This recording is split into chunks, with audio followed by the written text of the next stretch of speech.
Hello guys, मैं doctor टीना पंचोली और मैं आज आपको बताऊंगी कि जो स्मोकिंग है, सिगरेट स्मोकिंग, वो अपने ओरल कैविटी की हेल्थ पे कैसे इफ़ेक्ट करता है और अगर अपन ट्रीटमेंट भी करना चाहें तो ये किस तरीके से ट्रीटमेंट में हेल्प करता है या नहीं।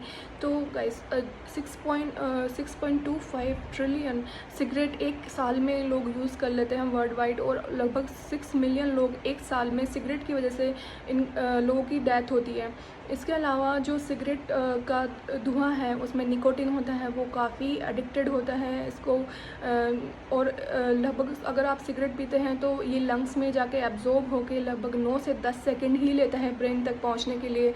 इसमें 60 से भी ज़्यादा कार्सिनोजेनिक होता है। कार्सिनोजेनिक जो कैंसर करने के लिए कैंसर करने के कारक होते हैं, तो ये लगभग सभी ऑर्गन को, पूरी बॉडी के ऑर्गन को अफेक्ट करता है, उनमें कैंसर कर सकता है, लेकिन मेनली ये लंग्स में कैंसर करता है।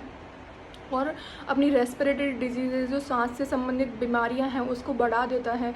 तो जो स्मोकिंग है वो अपनी ओरल हेल्थ को इस तरीके से इफ़ेक्ट करता है कि जो अपने गम्स हैं उनमें तो ये इतना डिस्ट्रैक्शन, इसका इफ़ेक्ट दिखता नहीं है, लेकिन गम्स के नीचे जो बोन अपने दांत को पकड़ के रखती है, और जो लिगामेंट्स, छोटे छोटे लिगामेंट्स होते हैं जो अपने दांत को बोन से जोड़े रखते हैं, उनका डिस्ट्रैक्शन, उनका गलना चालू हो जाता है। तो जो पेरिडोंटल लिगामेंट जो दांत को बोन से जोड़े रखते हैं वो धीरे धीरे हटना चालू हो जाते हैं। इसके अलावा जो बोन है वो उसका भी गलना चालू हो जाता था। तो इस तरीके से ये पेरिडोंटल हेल्थ है उसको ज़्यादा इफ़ेक्ट करता है।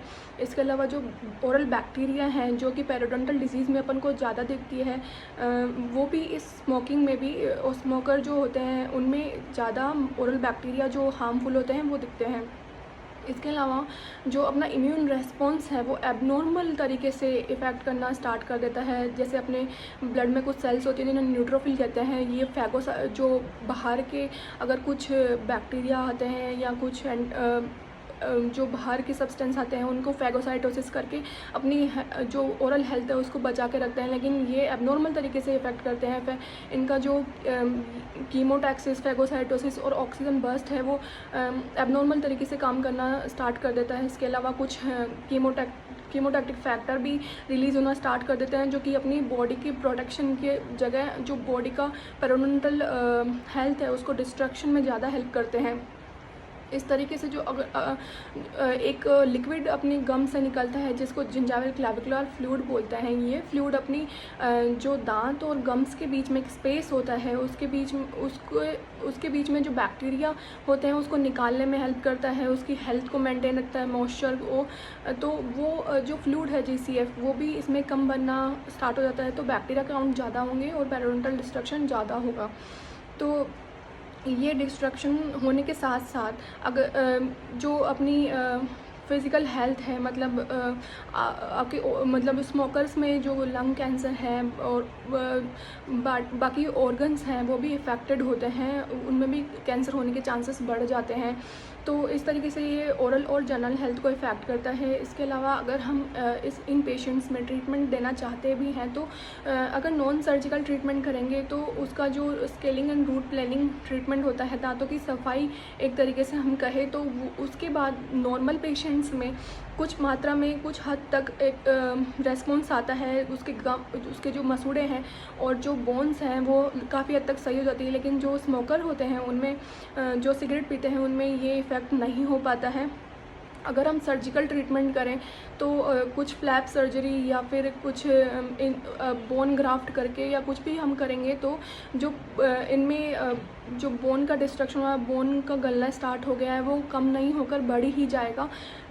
और कुछ पेशेंट्स में तो जो गम्स हैं, मसूड़े हैं, वो उनका नीचे जाना स्टार्ट हो जाता है, रिसेशन हो जाता है, और जो ग्राफ्ट अपन लगाते हैं वो भी पेशेंट एक्सेप्ट नहीं कर पाता है। तो इस तरीके से स्मोकर्स में सर्जिकल भी ट्रीटमेंट देंगे तो वो भी एक्सेप्ट नहीं हो पाता है, उसमें भी वो हेल्प नहीं कर पाता है।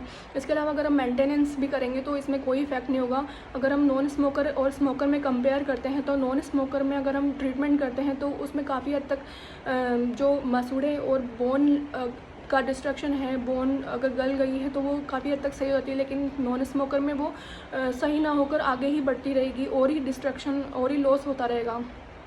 तो मेरी आपको यही एडवाइस है कि आप प्लीज़ अगर स्मोक करते हैं तो इसको जल्द से जल्द आप क्विट कर दें। अगर इसके लिए आप सेल्फ़ मोटिवेशन का भी इस्तेमाल करके क्विट कर सकते हैं, लेकिन इतना असरकारक नहीं होता है। तो आप जो स्मोकिंग क्विटिंग संस्थान होते हैं वहाँ जाके भी आप उनकी हेल्प ले सकते हैं और स्मोकिंग क्विट कर सकते हैं। तो लगभग जो वर्ल्ड वाइड ओनली 15% लोग ही जो स्मोकिंग क्विटिंग संस्थान होते हैं वहाँ जा पाते हैं।